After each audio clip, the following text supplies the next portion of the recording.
what you gonna do. You can't fight the future. Wrestling God. ProWrestlingRadio.com presents. Are you talking to me? Pro Wrestling Radio live online. You think The Rock actually cares? What is he doing here? Oh, it's true. I'm bringing everybody with me. That's hard time. The Beat a Man.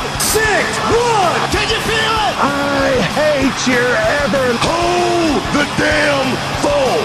That's how I roll. You sick son of a bitch. Come get some. Because I've done all of that. And now your host of the show, The king is back on his throne. Eric Excuse me. Gargiulo. And that's the bottom line because Stone Cold said so. Welcome to another edition of the Pro Wrestling Radio Podcast. My name is Eric Gargiulo, and I am excited because on this podcast, we are talking about my favorite promotion of all time, Memphis Wrestling. And I can't think of a better person to join me on the podcast tonight to talk about Memphis Wrestling than Memphis Wrestling historian and author Mark James. Mark, welcome to the podcast. Thanks for having me on. Sorry about that. Yeah, no, it's an absolute pleasure to have you on. And I just want to introduce you and maybe set the table, talk a little bit about your background. I'll tell you a little bit about mine when it comes to Memphis Wrestling. I started watching pro wrestling in 1982. I live in the Northeast, and I was immediately attracted to all of the Memphis stories that I would see through the Pro Wrestling Illustrated magazines and Inside Wrestling magazines, just the characters and the storylines, and it just seemed like the guys, especially Jerry Lawler, were just bigger than life. And as I got a little older in the later 80s, I got involved in tape trading, and I was able to acquire a nice collection of Memphis, and I was just hooked. I just love the angles. I love the promos. I love the stories, all the different talent that came in and out. It was just something else, and it really spoke to me as a teenager that was starting to outgrow the Hulk Hogan Northeast WWF wrestling at the time. So that's where I come from as far as Memphis Wrestling, and even today I could still sit around and watch those old tapes and find them just as fun and entertaining as they were 20 something years ago. So how about you? How did you get involved? How did you discover Memphis Wrestling as a fan? And then I guess if you could kind of take me through how it evolved into you starting to write books and get involved in the business aspect. Okay. I was born in 1967 as a kid. Around 1972 or 73, my grandparents watched it, and I was over there at their house one Saturday and watched it, saw the show, and immediately just got hooked as a little tiny kid. And through the 70s, watched Memphis Wrestling, through the 80s as well. You came on every Saturday in our house, and me and my little brother just always watched it. Yeah. That's really just how simple as it is. Just as a little kid, it was all we knew. I can remember probably around 1977 or 78 seeing the wrestling book at one of a drugstore or something, or a grocery store, and I was stunned that there's wrestling going on all over the world. I just thought it was our little nook, our little neck of the woods. That was the only place it was happening. And it was just the Bill Apter magazines, and that's when I realized how big it really was. Yeah. From there, it was just always being a fan. If you jump forward about 30 years into I guess about 10 years ago, a lot of people had been doing tribute sites to all the old promotions. Florida had one, Texas had one, Mid-Atlantic had a big one, Georgia as well, WWF. And Memphis didn't really have a tribute site, so that's kind of how I decided I could either, accept that there wasn't one and it might just go away, or bite the bullet, so to speak, and do one myself. And that's kind of how it started, doing the MemphisWrestlingHistory.com. Sure. Were you surprised once you got the website going about how many of the older Memphis stars and the different talent that came through Memphis contacted you and reached out to you to acknowledge the website? That was initially it wasn't much because it was different 10 years ago. A lot of the older guys still weren't talking. Some of the younger guys, like when I say younger guys that came around in the 90s or whatever, a lot of them had already done like the shoot interviews and all that. But the older guys like Lawler and Jarrett Knows, Bill Dundee is another one, had not really embraced talking about the old days yet. They still believe in kayfabe and keeping quiet or whatever. Lawler was very positive about it. I got to know Jerry Jarrett a little bit, and he was very positive about what was going on with it. So from there, it just kind of steamrolled, and heard from a lot of the guys from the old days. That's great. That's great. And I will talk more about your site before the end of the podcast, but I just want to give it out there to those listening out there. It's MemphisWrestlingHistory.com. It's an awesome site, and you have all your books up there, and it's just, if you're somebody like me that just loved following Memphis wrestling and just can't get enough of it, want to learn more, I think it's a really cool site. You just have all kinds of really, really neat information up there. Yeah, and that's it's a bit. And everything on the website is free. You don't have to pay to see anything that's on there. I do the books. I do this and that. I do T-shirts. If you want a T-shirt, you can get a T-shirt. I just last week or week before I released a Moondogs T-shirt as an example. I talked to Randy Cully, who was the original Moondog Rex. I talked to him and his wife, and he said, "Oh, I'd love for you to do one." So I put one out there, created it, and did it. Gilbert a couple weeks ago about Eddie Gilbert. And actually, today I just released a Eddie Gilbert T-shirt with the family's blessing on that. So we've got, I don't know, a couple dozen T-shirts out there and some books if you want to buy something. If you don't, just look at the site and enjoy it. Yeah, it's fantastic. So you talked about growing up and watching Memphis wrestling. I can't even begin to imagine what it was like as a kid during that time period, the 70s, and then as you got older, the early 80s, just living in that area and watching it. I went down for a fan trip. I think it was like 1988 or so. Mark Calloway was down there. The Undertaker was down there. He was doing like a tar and feather match, and Dutch Mantell was managing him at the time.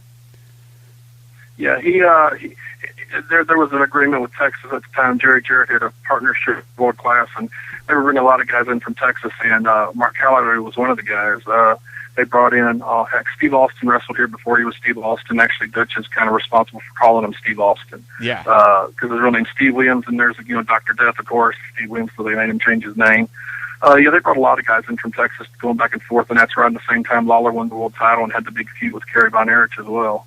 Yeah. So as a kid, when you were in school, I mean, when I was in school, I'm 10 years younger than you. So wrestling was a little taboo on the Northeast, where once you got into middle school and high school, it's kind of rare to see a Hulkamania shirt or a Jimmy Snuka shirt in this area. But for as crazy as the fan base was in Memphis, when you were in school, what was it like? Did the other kids readily acknowledge that they were watching wrestling? Did other kids come to school with programs and things like that?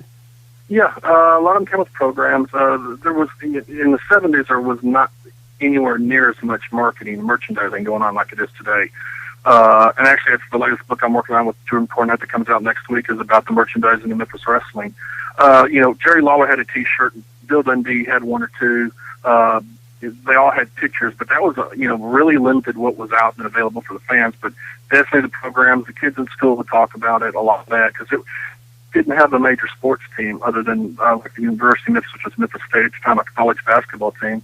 Everything else was minor league stuff, no NFL team, no NBA team at the time. So there wasn't a lot of sports for the males to congregate around, so to speak. And that's what Memphis wrestling became. It became the town's, the male, sports team more or less for the city. And not everybody loved it, but a lot of people really did, young and old. Yeah. It's funny because today, the kids today and the fan base today, they see Jerry Lawler on Raw, and he's a bit of a character of himself, but he truly was the king of Memphis, and I don't know. I don't know if you can explain to the people listening, what it was about Lawler that just connected. I mean, I always thought that his promos, he just always seemed genuine. What I always liked about him was he wasn't always out there yelling and screaming and ranting. He would talk to you as if, you were a father sitting down and talking with your son about, you're going to pick up your 2x4 and you're going to go down to the bar and you're going to meet those bullies head on, and you might not win and you might lose, but you're going to give them a good fight. And I just always thought that what appealed about Lawler was he just always seemed so genuine in his interviews.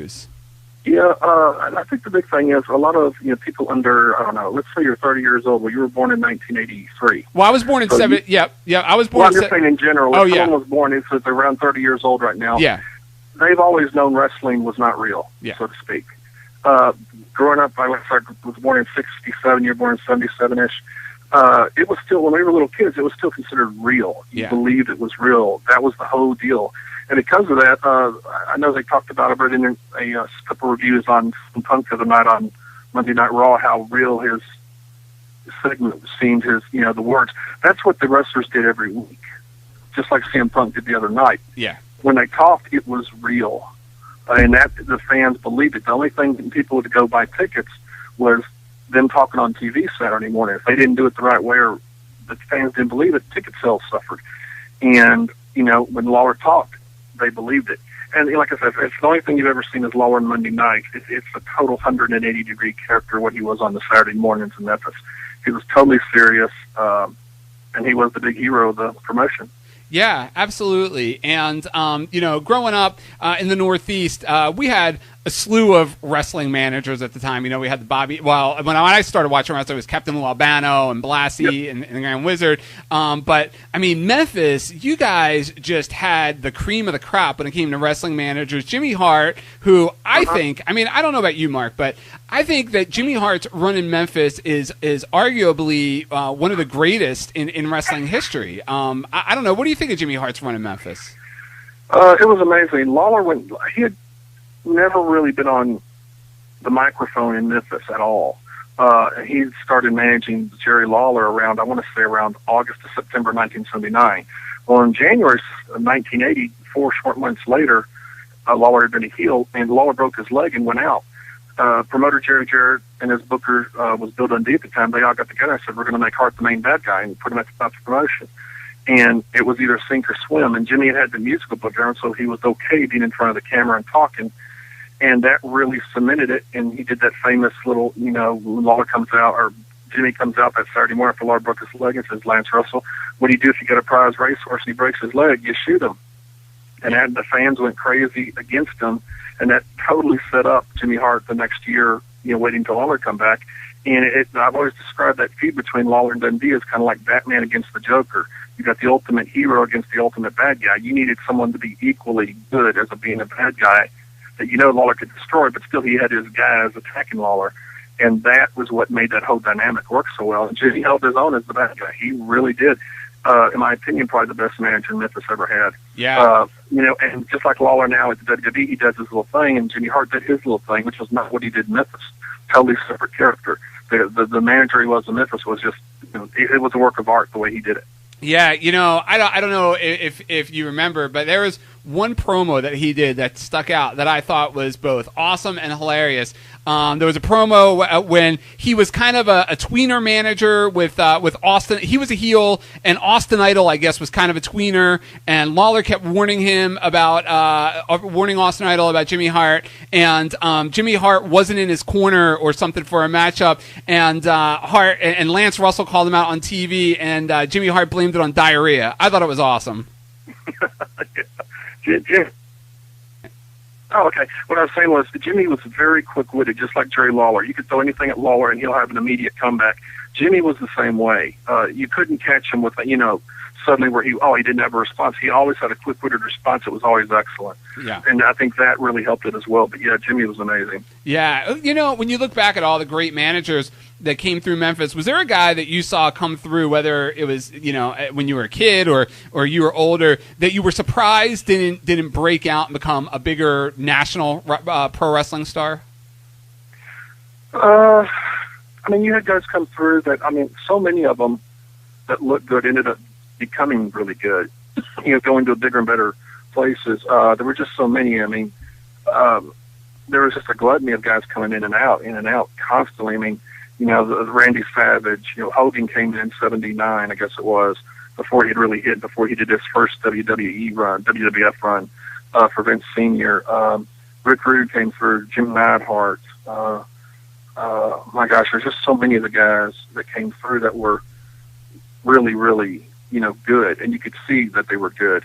Off the top of my head, I really couldn't say that I was, thinking back on it, I'm sure there were, but it would be hard to say who, because somebody did do well. Yeah, absolutely. I touched on him a couple minutes ago, but Austin Idol is a guy that I always thought was tailor-made to have a national run with Hulk Hogan at some point, and it never happened. I know I've seen plenty of video where he had his runs in Georgia with Ric Flair, but Austin Idol's a guy that I just always thought was going to be this huge national star, for the WWF when he decided he wanted to go national. And I've talked to Austin a little bit over the years, and just a really cool guy from the few conversations I've had. What do you make of Austin Idol? Why don't you think that he broke through national or had that big run with Hogan?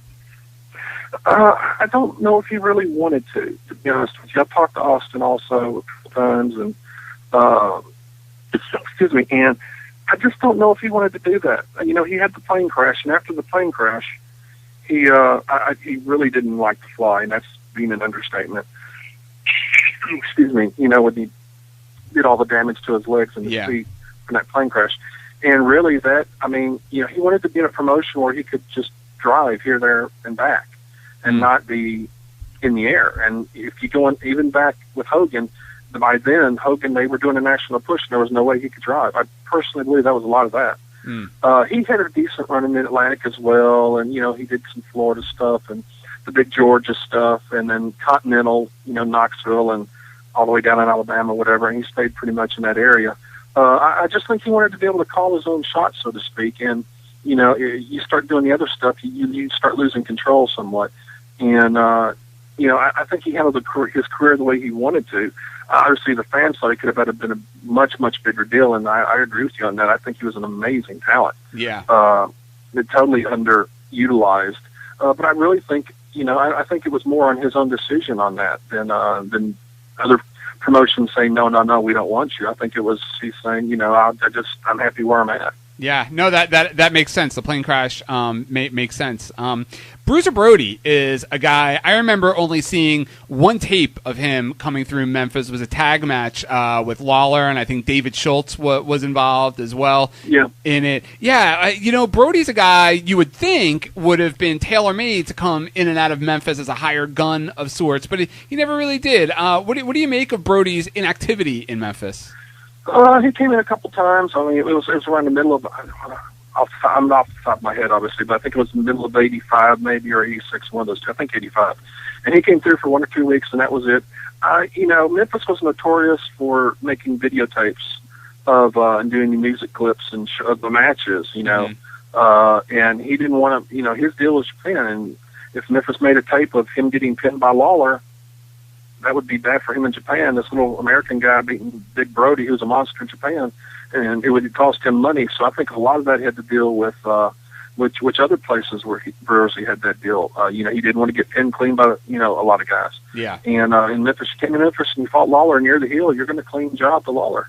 Yep. Yeah. And I think that was purely it. And I think that's purely the only reason why. Gotcha. Makes sense. We talked about managers, tag teams as well. Memphis is just known for just some of the greatest tag teams. The fabulous ones come right off the top of my head, and I know there were many others. Who are some of your favorite tag teams that you remember watching growing up through Memphis? You mentioned the Fabs, and I think they have to go down as the biggest tag team in Memphis history, and a lot of people nationally don't understand that, but there was a wrestler in Memphis, Jackie Fargo, who was he was the Lawler before Lawler. He's the guy that passed the torch to Lawler in 1974 to be the big guy, and he was called the Fabulous Jackie Fargo, and he was so popular with the fans, even at that point when the Fabs were created in 82. You can look on YouTube and you can see there's a video of him talking about bringing the Fabs in to fight Jimmy Hart's guys. New York Dolls were ripoffs of him and his brothers down in Rough House. And that got over with the fans so much, that rub from Jackie Fargo, that's what made him $1 million in Memphis. And they ended up going national a little bit, went to AWA to fight the Warriors, and went down to Florida and went down to Texas, and UWF as well, Bill Watts. They never got over as well, and it was literally because of that rub from Fargo and Memphis. Yeah. And I think that's the big deal. Why? You got to realize in Memphis, Rock and Roll Express were second-tier team. They were the middle of the card team because the Fabs were so popular. And that's why I could send them off to Bill Watts around, I guess it was, 84, 85, whatever that was, when they sent all those guys down to Bill Watts' place. Yeah. With the trade and brought recruiting those guys in. It was because they couldn't use them at the top tier at the main event because the Fabs were there. Yeah. So, but you got the Fabs who were great. You got Rock and Roll Express who were great. One of the best tag teams I ever saw was Bobby Eaton and Coco Ware, who was wrestling the Sweet Brown Sugar. They were a heel team. Mm-hmm. Amazing team. One of my favorite teams ever. In the 70s, you had a team called, it was Dennis Condry, who was Midnight Express with Bobby Eaton, and a guy named Phil Hickerson. They were one of, in my opinion, probably the best team that never went national ever. They were an amazing team. Trying to think of some others off the top of my head.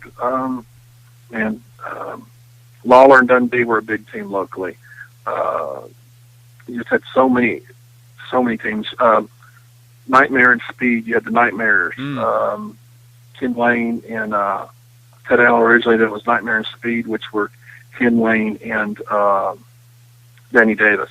Right. I'm trying to think who else. I mean, there was just tons of teams through here. Yeah, and you just speaking of the Fabs a little bit, I think it was the Moondogs. I just remember watching their matches when I started trading around and getting tapes, and just being blown away because their matches were just pure brawls from the second they hit the ring to the end of the match. And I don't know if they're on YouTube now. If anybody's listening, if they could dig those matches up on YouTube, but I think those matches are just some of the most exciting matches you'll ever see. Yeah, they had a really, really good feuds with guys. And the first one that caught my eye was when they fought the Sheep Herders. Yes. And that was just as violent and just as bloody and just as bad as the feud after that was against the Moondogs. And it was just a pure war. When you watch those matches, and they're on YouTube, both of them, both sets of matches, because they went wrestled for a couple months, you see those matches and they're busting boards, fence boards over each other's heads in those matches. You don't believe, you're not saying, "Oh man, that's fake, that's fake." It's like, wow, how did that he just busted him over the head with a board? Yeah.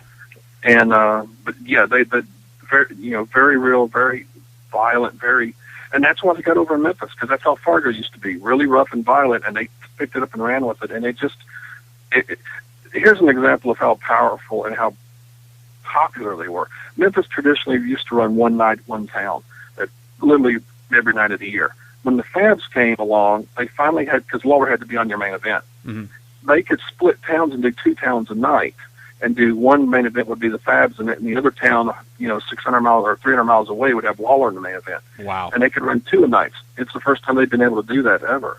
And I think I did a 1982 book, and I believe they had done, after the Fabs came on board, they had done 377 shows in 365 days or something. So. Oh my gosh! I wanted to talk to you about 1982, and it's funny because just again through tape trading, I was just always fascinated with everything that happened in Memphis in 1982, and it was pretty cool to go to your website, when it launched, and then follow your book and see that I wasn't the only one. That 1982 really is a golden year of Memphis. Oh yeah. I mean, can you talk a little bit about it and just its place in wrestling history? Yeah, I can give you a quick synopsis of the year because it just jumps from one headline to the next. The first, Memphis did a babyface feud with Jerry Lawler and Dutch Mantel, and Dutch is now, what's his face in the WWE? Uncle Zeb, yeah.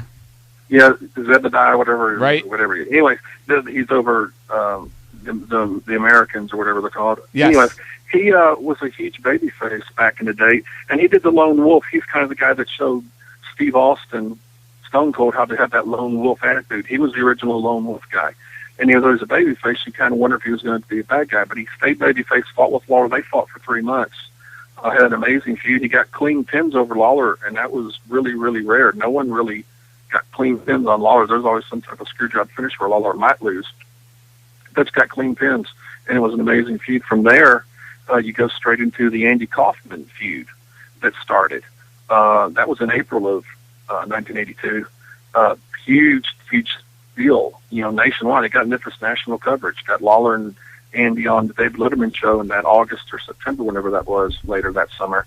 From there, you go into the summertime, and it was always the big time. Jerry Lawler and Jerry Jarrett created Kamala out of a wrestler who wasn't very good, so they made him the Ugandan giant Kamala, and Kamala did huge business that summer. I mean, they were literally getting sellouts, 11,200 to 500 every week for like the first 4 weeks Kamala was in town. Yeah. That went throughout the summer. You get into the fall, you've got, I know I'm probably missing some things. He finally falls to Lawler. Then in the early fall, you start getting the Fabs that came out around September, October. The Fabs were formed because Jimmy Hart formed a team called the New York Dolls, which was Troy Graham, the Dream Machine, with Rick McGraw, used to be a WWF guy. Mm-hmm. And they wore little tuxedos and stuff to the ring, and that insulted Fargo, and that was the whole story. He's going to bring two guys in. If you've read the book, the funny thing about the Fabs were they were originally supposed to be Stan Lane and Terry Taylor. Oh, wow. But Jerry Jarrett had brought Taylor in to do that with Stan, and it promised him a good run with it. And the problem was, Jarrett thought they were too good-looking, both of them. He needed someone more rugged to be with Stan, so he moved Steve Keirn in that slot and promised Terry a singles, which he ended up putting the Southern title on him for 3 or 4 months and getting him a singles run later that year. But that's, and it was very well done the way Jarrett did that, but the last quarter of the year was huge. October comes, and it was right around the time, Nick Bockwinkel had just dropped the AWA World title to Otto Bonds for a month. Mm-hmm. And they brought Nick to Memphis and had him defeat Jerry Lawler for the Southern title. They did a big angle on that, and he won the title from Lawler, and then they did 3 consecutive weeks of rematches for Lawler, and the last one was a hair match. And then I guess it was the last week of October, the last Monday night of October, and Lawler clean pinned Nick Bockwinkel in the middle of the ring for a 1-2-3 and won the Southern title back. That helped the fans see that Lawler could be a guy who was a world champion. Right, yeah. And then you continue to have the Fabs fighting with those guys around that time. Then the end of the year, the second to third last week of December, you had Lawler against Nick Bockwinkel in a world title match. And they did a dusty kind of screw job finish where Lawler pinned him, but Nick's foot was on the ring, or on the rope, I should say. Yeah. And so his hand was raised. He left the ring with the AW World title. They and a couple weeks later, they did the deal where the titles held up and they had a rematch. And that's when Andy Kaufman and Jimmy Hart came in and screwed up Lawler's chance, and he got pinned and lost the rematch. Wow. So in a 3-minute deal, that's 1982 for you. I mean, and for people that are listening to this, I mean, and haven't had a chance to watch any of that, I don't think they have any idea of just how amazing and just how much fun that year was. Everything I just talked about, it's actually on YouTube right now. You could watch any part of that. Oh, the Lawler Touch feud, the Andy Kaufman stuff, the Fabs coming about, the Kamala run, Lawler against Bockwinkel for the Southern title, and then all the Fabs matches, and then also the Lawler Bockwinkel for the world title where he gets the pin with the foot on the ropes. Oh, that's Every great. bit of that's on YouTube. So. Oh, that's great. Speaking of the tapes, that's a question that's come up over the last couple of years is about WWE acquiring the Memphis library. And correct me if I'm wrong, because you'd be the man to ask. I've always been under the impression that nobody is quite sure who actually owns the Memphis Wrestling library. Is that true? Yeah, it's sort of that way. The USWA stuff, which the USWA was formed in, I guess, late 1988 after Lawler title, and they did the unified thing. I'm guessing, I can't remember the exact date the USWA formed. Mm-hmm. Lawler sold the USWA to XL Sports out of Cleveland, I believe, around, 97, 98, 96, 97, 98, something like that. And all the assets were, they became the owner. Mm-hmm. Well, the CWA stuff was from like 1978, 77 when Jerry Jarrett formed it, when he opened up the company, and went until like 1988 when the CWA ceased and it became the USWA. Mm-hmm. So I don't know who actually owns the stuff from 77 to 88. I don't know if it's anybody's, because you talk to Jarrett says, I signed over the company to Jerry Lawler, and then Jerry Lawler turned around and sold it to this XL company. So he doesn't know. He doesn't claim it. He doesn't know. He's out of the picture. Wow. And, so Lawler, in theory, Lawler could claim that he has the other. I know Corey Macklin put out, did that deal with High Spots about all those, Corey Macklin presents Memphis Wrestling. Well, I know Corey Macklin doesn't own the rights to those. Yeah. Gotcha. Yeah. Because Lawler sued him for him, and he declared bankruptcy and then got wiped out. So. Gotcha. Another great story from Memphis is the promotional war with Randy Savage and his family against Lawler and Jarrett and the company. And I mean, you lived there. You were there, and you were a part of it. You went to shows, and maybe you saw some things. I don't know if you could talk a little bit about that war. Did you ever go to shows and see anything like Savage coming into the front row with a sign or anything like that? No, it was never. They would never come this far south. They wouldn't leave Kentucky. Okay. It was all if they did something, it would be in the Lexington, Kentucky, or the Louisville, Kentucky shows. If they did anything, if it was at one of the bigger shows, they really wouldn't let them in. They never, like I said, they never really. The only thing we got in Memphis was we got the ICW show on one of our stations here, which was there, and. Just like Jerry Jarrett says, they would spend 10 to 15 minutes of their show talking about Lawler and Jarrett and Tojo and those guys and Dundee, and you show up and I'll give you $10,000 to fight me and this and that. They were literally giving the Memphis guys advertising, free advertising. Yeah. And Jarrett never acknowledged them once, which is good for him because you acknowledge him, you make people go look at him. Yeah. Yeah. So, and go ahead. Oh, no. And I was just going to ask you if when Savage finally did come in, if you could just talk about how huge that must have been for people in the territory. Oh, it was, because you'd always seen, Savage on that, screaming and yelling, and boom, he just walks in unannounced one day, busts through the doors and comes in, him and his dad, Angelo, Papa.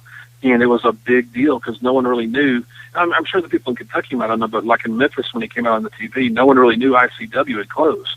And that's what happened. They closed up. They couldn't compete. And, a month after they closed, Jarrett called Savage and says, hey, let's do some business. And he says, you're not upset? He said, no. You gone out. I think now we'll do an angle where you come in and invade, sort of like the NWO stuff. And I think we'll make a lot of money. And this was 1983, I believe. Summer or fall of '83. Yeah. And it did huge business. I mean, they ended up eventually turning, after a big, heel run, they ended up turning Savage into a good guy and having him team with Lawler a bunch. Savage, and as far as Jarrett's got nothing but good things to say about Randy Savage and dealing with him. He was an honorable man and did everything he said did, and he didn't have a lick of problem with him at all the whole time. Mm. A story that I've heard is that there were actually plans in the works for a Jerry Lawler Elvis Presley match and feud. Can you shed any light on that? I don't know what it would all have entailed, but yeah, I've heard that repeatedly. Elvis did like wrestling a lot. I don't know to what extent he could have done anything. Yeah. I'm sure he would have liked to have done it. I know the wrestling promotion would have loved to have him there, because back then, anytime any type of celebrity wanted to be involved, they wanted him there, because they were looking for any outlet to get more people in and to legitimize it. So I know the promotion would have loved it. Mm. One of my favorite runs in the territory was the Stud Stable. And for us here in the Northeast, we were able to get Memphis weekly at that time on the Financial News Network. So it was really cool to follow it. So I got to see all of that stuff week to week. And I think it's one of the most underrated runs in Memphis. I don't know if you could talk a little bit about that, because I absolutely loved watching Robert Fuller back then in the Stud Stable. Yeah, Robert was real good friends with Jerry Jarrett. And he was, at the time, he was doing the booking as well. And a much more successful booking run than he had in early '79. He did a horrible run as a booker here. Anyways, but he came back. He had been around a lot of places, and they brought him back, and it rejuvenated the promotion somewhat. He had he was teaming with Jeff Jarrett and feuding with Jeff Jarrett back and forth, and just a lot of guys came in. You had Cactus Jack being one of them through that whole feud back and forth. He had the table with them in the feuding, and but no, Robert had a good run here. He real good run those years. A lot of people from him. And that's vintage early Jeff Jarrett, and that really helped put him on the map as well. Robert was a good veteran wrestler, and it really helped his career.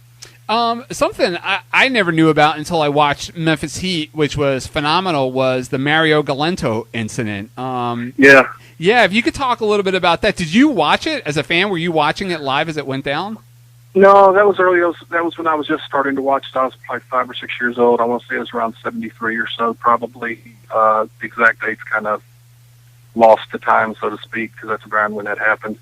But yeah, Jerry Jarrett was fighting Jerry Lawler on Saturday morning TV. Mario Galento, well, it might have been a tag team. I can't remember if it was a tag team or not. No, it was a singles because Lawler had Sam Bass as his manager, and it was against Jarrett. And Jerry Jarrett's in the ring fighting, and he gets the upper hand on Lawler, and someone jumps out of the crowd, gets in the ring, and hits him with the blackjack once, something like that. And then it's like he starts seeing stars, and then he hits him, the referee then hits Galento, and then Jarrett's trying to catch his breath, so to speak, because he got whacked in the head. Mm-hmm. And then Lawler and them start jumping Galento, but Jarrett doesn't want Lawler to, because then it's like they're teaming together against this guy, and they don't want to do anything to make the fans think this guy isn't a heel. That's how, and then they beat him up pretty bad. I've got a friend of mine I know who was actually a student of Galento's at that time, because Mario had a wrestling school in Memphis, over on Broad Avenue. And he was literally going to go back there that Monday night with a gun and shoot him. Wow. And he was on all his wrestlers, the ones he was training to go with him, and this guy said, "No, I ain't going with you, Mario. I quit your school." And, but, a lot of what, there's, I forget that there was some other guy in the crowd, I forget who it is. There was a wrestler that went to the show, and he sat by Mario and told him, he says, "Don't do anything, because I got a gun in my pocket. You might have one in yours, but I got one in my pocket. So you're not going to do anything." Galento did go to the show, but nothing happened. Gotcha. Another, we talked about good runs in Memphis. I thought one of the coolest runs was when Vince McMahon came down there as a heel for those couple of months, and it was way before the WWE fan base got to see the Mr. McMahon character. And I remember seeing those tapes at the time, and my buddies and I, we would get the tapes once a month, and we would count down the days because we couldn't wait to get a hold of Vince's interviews at the time because they were just awesome. What do you remember about Vince's run against Lawler in Memphis? That all came about because it all had to do with Vince's federal drug steroids trial that he had back in the early 90s. I'm going to give you a lot of background information. At the time, he was convinced, back in the early 90s, that the government had a trial against you, you lost, and you went to a federal prison, period. Mm-hmm. Vince was like the first guy to ever beat a federal rap, ever. He had hired Jerry Jarrett to come on board and run the WWF at the time because he was convinced he was going to jail. Yeah. And so Jarrett's up there, and he's kind of the guy, when things started looking better, says, "Look, why don't you come down to Memphis, play a little bit?" Jarrett was the guy that got Vince to hire Lawler up there on the the color commentary. He said, "Well, you want to do this, let's use you."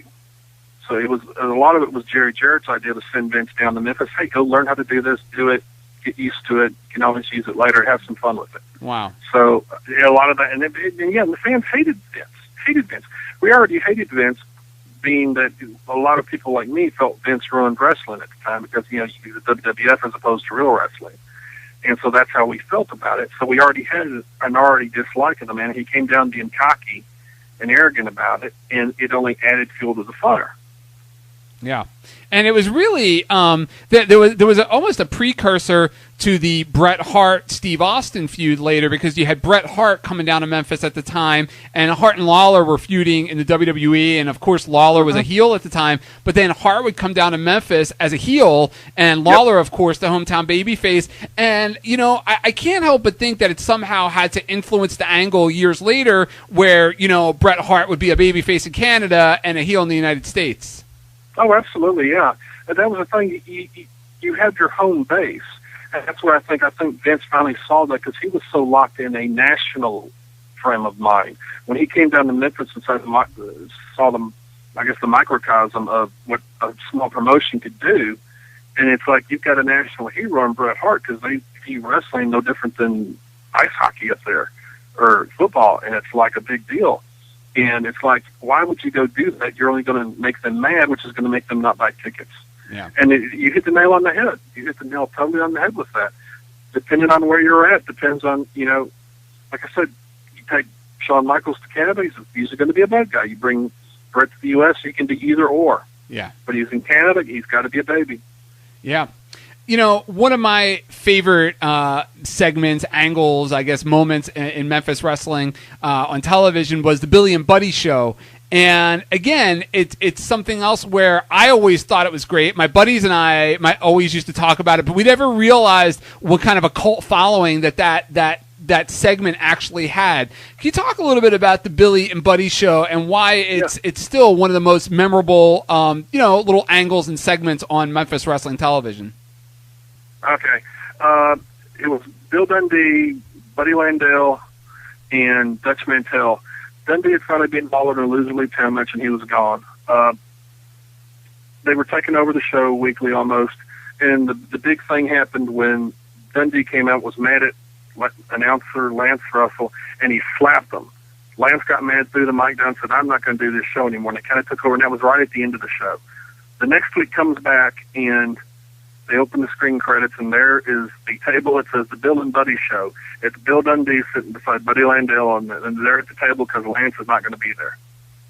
So they're running the show. In that episode, they also beat up a referee, an 18-year-old Jeff Jarrett. It gets going more, and they call back Lawler. He's back in, and Dutch comes out, and they turned on Dutch, and they destroy the table, and it starts a feud. Everybody talks about it and loves that so much. There was only about a 20-minute period of that TV show where the Bill and Buddy show actually existed, where that table existed, where they were doing that. And if you would think about it, the way everybody talks about it, it's like it lasted a couple of weeks. It was really only part of one show, but it lives in people's memories how revolutionary it was because it's never been done. People hadn't taken over the wrestling show and were running it that way. The wrestlers are the heels. It was just a totally new angle, at which Jerry Jarrett was great at creating. Yeah, it was awesome. It was great. Speaking of Jerry Lawler, are you surprised? I mean, I know he had his world championship win over Kurt Hennig, and I remember seeing that as a kid and just thinking how great it was. But are you surprised that he never had a run earlier, like against Bockwinkel or over Briscoe or Race? Not as much. He was 24 when he fought Briscoe. I him beating Briscoe at 24. There was no way to be able to allow that. Later on, I guess the big thing was probably around 82 or so, 83. I forget when the exact time was. Or 80. No, actually it was 85. I'm sorry, it was 85. Jarrett had finally been able to secure a deal with NWA to get Lawler a short run with the world title. And they had actually done a deal where Lawler would retire by the end of 1985 if he didn't win the belt. And they pushed it hard. Well, he didn't do it, and that deal kind of fell through. But yeah, I just think as over as he was, he could have handled it. He proved it when he had the AWA World title. Excuse me. He fought good guys and bad guys equally well. He fought, he beat Hennig Ford, who was the heel, and he was the babyface. He beat Wahoo McDaniel. He beat Ronnie Garvin. Tatsumi Fujinami, he beat, I think, on TV or something like that. Mm-hmm. He was fighting good guys and bad guys. He could carry it all. Memphis was always looked down on a little bit more as not being a real wrestling promotion, sometimes by a lot of people, elitist. And I just think, it just didn't get its fair shake. Yeah. Personally. Yeah. Brian Christopher is an interesting guy. When you look back at Memphis history, it looked like he was, he was being positioned to run the show when Lawler stepped aside. If Memphis was still around today, do you think Brian would be that top dog? And B, why do you think that he never? I mean, he had that run as too cool in the WWE, but I mean, it almost seemed as if he never reached his full potential there. Yeah, I don't know. To be honest, he had tons of potential. He could talk great on the mic. He could piss the fans off. He could make them love him just like his dad could. Mm-hmm. But that was always a good deal. He had a lot of talent. He had a better physique than his dad did. He could bounce around like his dad did, taking bumps. He was great at that. I just don't know. I don't know why it didn't work. What happened? Why it didn't click? Unfortunately, I don't know. Yeah. I just know he had tons of talent. Yeah. When we started talking, you talked about the dynamic of Dundee and Lawler. And when I had put out on Twitter that we were going to be talking Memphis Wrestling today, I got a bunch of emails and some tweets from people asking us just to talk about Dundee and Lawler and what made it so good. And I know you touched upon it earlier, but A, do you think that in the history of Memphis that was the greatest feud in Memphis? And B, what made it so good? Yes, it is the greatest feud in Memphis history, I believe. At the time, if you look at it, I'm working on the book on 77 now, so it's kind of in my head. Jerry Jarrett he broke away from promoter Nick Goodless in March of 77. And he opened his own company. They went to war, territorial war, and Jarrett won Memphis. Nick Goodless was gone. And that summer of 77 is when Lawler and Dundee had their feud. And they basically fought I think 10 out of 11 weeks in a row. And the lowest attendance numbers in that 10-week period was 9,000 people. Most of them were over 11,000 sellouts. Wow. And, if you're doing that 10 weeks in a row, that's over 100,000 people in 2 months, 3 months. And that's what they did. And they were both really, really good at what they did. They could talk people into the seats. They were tough in the ring. Like the old guys from the 50s and 60s and early 70s, their punches looked real, their moves looked real, they were rough, they were rugged. You believed it when one got hit that he really got hit. They were just rough, and it looked real, and you could tell they didn't like each other, and that came through. You could really tell that, and the fans bought it, hook, line, and sinker. And because if everything's pushing you towards that, and you believe it.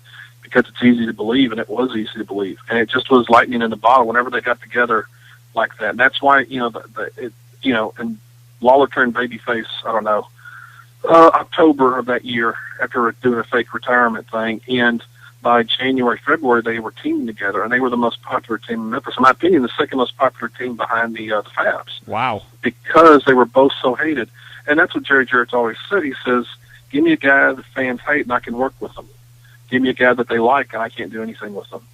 Because hate and love are so extreme, that's what matters to people, the extreme emotions. The line stuff, I like, okay, I don't like him. It's no big deal, but those extreme emotions is what makes people spend the money. And that's what they had with both those, and when they put them together, like I said, if they were fighting each other or fighting together, people wanted to see it.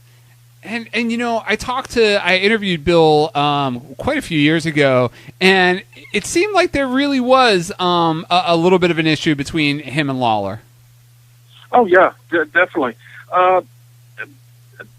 Bill is, and he'll be the first to tell you, it's like, I don't get along with Lawler that great. I go out and I do my partying and I go, dancing with the girls and this and that, and when I go drink a beer too, Lawler don't drink, Lawler don't smoke, Lawler don't do no drugs. It's like, straight arrow. Drinks his Coca-Cola and that's it. Me, I might go have a beer.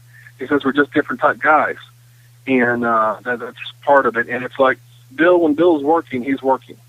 Bill was on the booking committee with Lawler and Jarrett back in those early days. Bill'd get in the office at 8 a.m. and they'd work all day on the matches, this and that. And when Lawler took over the booking later on, he became part owner, he would decide, a half hour before the matches what was going to happen, whereas the other way, Bill was more of a ultimate professional behind the scenes in the booking areas. And that's, I think, a lot of what Bill would get upset about. It's like, let's plan this out so everybody knows what they're doing. And Lawler would say, well, let's just throw it together right before it happens. We'll figure it out, Bill. Wow. So I think that plays into it as well. But Lawler did do good in what he did, and it worked well for him that way. But, Bill, just like the other way, just how he was brought up doing it in the business by Jarrett. So, and I think that played into it. And, you can only have one top alpha dog, and I think that bothered Bill as well. Lawler was the alpha dog in Memphis and would always be, period. Yeah. Are you surprised to see Dutch Mantel in 2013 as a major character in the WWE? No, absolutely not. The reason is Dutch can talk, just like Lawler can talk, just like Dundee can talk. You could have put Dundee in a similar role, somehow, somebody with them. I think they're finding they need managers because a lot of their guys can't talk their way out of a paper bag. Yeah. And when you have that, and when so much of that show is talking, not wrestling, that is a problem. And you get guys like Dutch who can't wrestle anymore because he's too old, but can talk and talk and be on Twitter because people are mad at them. You know, like I said, it's that love and hate. You can make people hate them or love them 3 different times in a minute, and that's what they need, and they know that. Yeah. So I'm tickled pink he's got a shot at. You know, he's been there at least 6 months before WrestleMania, even well before WrestleMania. So he's been there most of the year now, and I'm really tickled pink for him because he is an amazing talent, amazing brain for the business, amazing psychologist, and he's just good at it. And I mean, just a super guy. I remember, yes. I want to say it was about 10 years ago now, that I wrote a column for OneWrestling.com, and of all people, Dutch Mantel emailed me. Just out of the blue, and for a guy like me that was a Memphis Wrestling fan, I was just blown away and marking out, of course. And yep. I stayed and corresponded with him, you know, every so often throughout the years, and just seeing him, you know, in WWE and finally, you know, and get that big payday, you know, at this stage of the game. I'm loving it. I think it's just great. Oh, it is, and like I said, he's doing what he loves to do. He gets out there and talks in front of them people, and just they go crazy nuts, and they never say, "Oh, they should." You know, you hear other people say, "Oh, he shouldn't be able to say or do this." It's like that's what his job is, just to say and do that, to make people mad. So his guys get beat on by the good guy, and that's what you pay tickets to go see. So yeah, he's doing his job. Yeah, absolutely. This has been awesome. This has been great. I mean, I'm just having a blast. But I know you have a new book out. I don't know. It'll probably be out by the time people download this. Rags, Paper, and Pins. And I want people to know about it. I want people to buy it. So if you can talk a little bit about it. Sure. Jim Cornette and I did this book together. We got tons of old Memphis merchandise between him and me. We both, pretty much everything in the book is stuff we both owned. We didn't have to go out and get any other things. And it just covers in the 1950s, 60s, 70s, and part of the 80s, the days before the big marketing machines of wrestling had started, where they were just pumping out just stuff left and right. We've got some old, you know, we talk about the records that wrestlers did back. It mostly covers Memphis. The term Rags, Papers, and Pins was by Sputnik Monroe. That's what he would call the gimmick tables that showed the pictures of the wrestlers, or little photos, pins, and stuff like that with the wrestlers on it. And that was a term he used back in the day. And so that's the reason we called it that. And we just cover Memphis and the Tennessee territories through the Nick Gulas years, through the Jerry Jarrett years. We talk about the posters they had and the pictures and the quality of the magazines. And the book also, Jimmy Cornette put out a magazine back in 1980 through 82. It had 6 issues. It was the same format as like the Wrestling News, if you've seen those. George Napolitano and those guys did that, and he actually went to them and had them produce it. And we've actually, in the book, it reprints all 6 issues of that. It's got a ton of Jimmy Cornette pictures, because before he was wrestling manager, Jimmy Cornette pictures for the Memphis promotion. He was the guy that did all the pictures and did the programs. Okay. So we've got tons of Memphis merchandise, and there are tons of Memphis photos, tons of just amazing stuff people haven't seen in a long, long time. And it's just a fun look back. It's something not a lot of people have talked about. A lot of people own pictures of wrestlers, but they never know how that came to be. And this is just talking about that. Well, that's great. I wish you lots of luck on it. I can't wait to see it, and I can't wait to get my hands on your 1982 book. I have a vacation coming up, and I think it's gonna be earmarked for some pool time, because I'm excited. Thank you very much for coming on. It was a real pleasure having you. It was just a lot of fun to be able to dive back into all these old memories I had, watching tapes and just reading magazines and following it as a kid. Oh, well, thank you for having me. I really appreciate it. Yeah, no, this is great. And we'll have to do it again sometime, because, I mean, there's a lot more Memphis to talk about. Oh, yeah. Anytime you want, that's fine. That'd be great.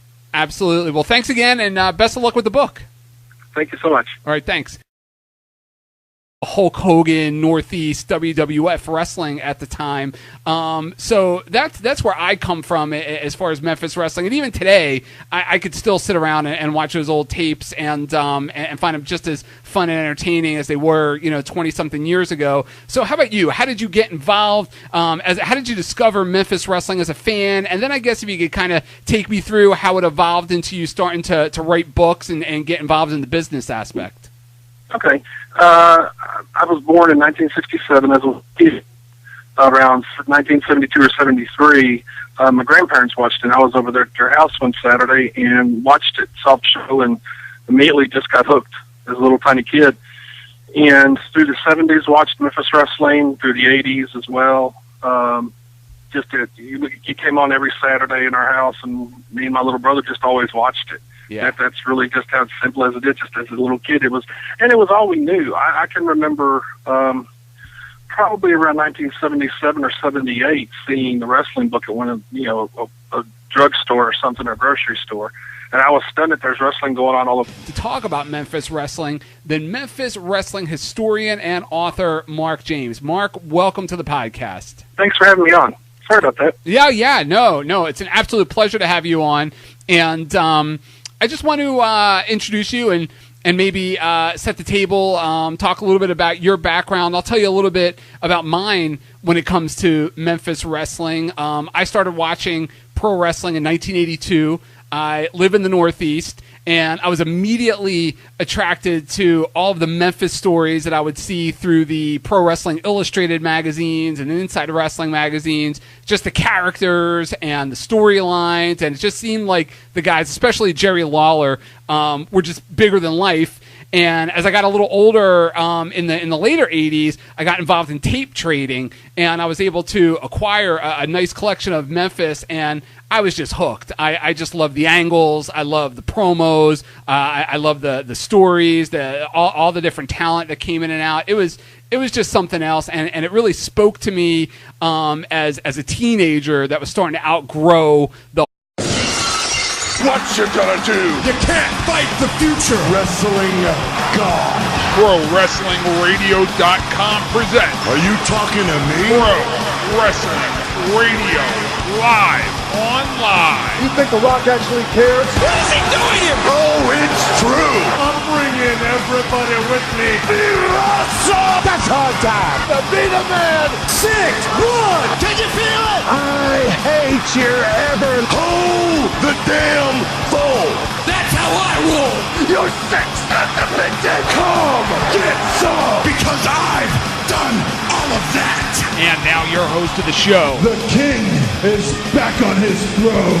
Eric Excuse me. Gargiulo. And that's the bottom line, because Stone Cold said so. Welcome to another edition of the Pro Wrestling Radio Podcast. My name is Eric Gargiulo, and I am excited because on this podcast, we are talking about my favorite promotion of all time, Memphis Wrestling. And I can't think of a better person to join me on the podcast tonight. The older guys still weren't talking. Some of the younger guys, like when I say younger guys that came around in the 90s or whatever, a lot of them had already done like the shoot interviews and all that. But the older guys like Lawler and Jarrett Knows, Bill Dundee is another one, had not really embraced talking about the old days yet. They still believed in kayfabe and keeping quiet or whatever. Lawler was very positive about it. I got to know Jerry Jarrett a little bit, and he was very positive about what was going on with it. So from there, it just kind of steamrolled, and heard from a lot of the guys from the old days. That's great. And I will talk more about your site before the end of the podcast, but I just want to give it out there to those listening out there. It's MemphisWrestlingHistory.com. It's an awesome site, and you have all your books up there, and it's just, yep. If you're somebody like me that just loved following Memphis wrestling and just can't get enough of it, want to learn more, I think it's a really cool site. You just have all kinds of really, really neat information up there. Yeah, and that's it's a bit. And everything on the website is free. You don't have to pay to see anything that's on there. I do the books. I do this and that. I do T-shirts. If you want a T-shirt, you can get a T-shirt. I just last week or week before I released the world. I just thought it was our little nook, our little neck of the woods. That was the only place it was happening, and it was just the Bill Apter magazines. And that's when I realized how big it really was. Yeah. From there, it was just always being a fan. If you jump forward about 30 years into I guess about 10 years ago, a lot of people had been doing tribute sites to all the old promotions. Florida had one, Texas had one, Mid-Atlantic had a big one, Georgia as well, WWF, and Memphis didn't really have a tribute site, so that's kind of how I decided I could either, accept that there wasn't one and it might just go away, or bite the bullet, so to speak, and do one myself. And that's kind of how it started, doing the MemphisWrestlingHistory.com. Sure.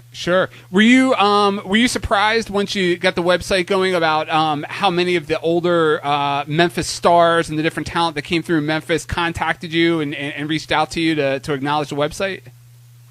Yeah. That was initially it wasn't much because it was different 10 years ago. A lot